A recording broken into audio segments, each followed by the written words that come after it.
Your control freak boss doesn't need more trust. That's the fairy tale version.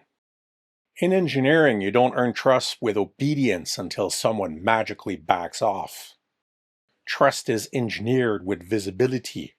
If you starve them information-wise, they'll ping you with chats, surprise status checks, and fill up your calendar and tell you how to write your code from their days with DOS. Those constant little updates they ask for, they don't fix the problem. They make it worse.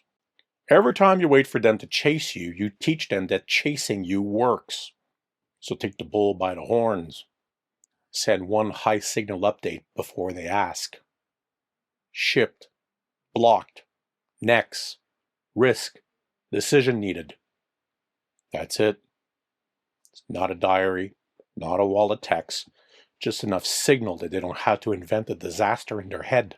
Then move the work out of private conversations and into things people can actually see. Tickets, acceptance criteria, dashboards, decision notes, pull request summaries. If the work is visible, the boss has less excuse to fly around and crap like a pigeon when they tell you exactly how to build it. Show them what their version costs. Make the trade-off explicit. We can do it that way. It'll add 2 days, create a migration risk, and make rollback harder. The safer option is this. Now you're not fighting for autonomy. You're showing costs. That's a different conversation. Micromanagement feeds on uncertainty. So stop feeding it. You don't beat a control freak boss by begging them to trust you. You replace manual control with a system they can see. Leave proof, reduce surprises, make the next step obvious.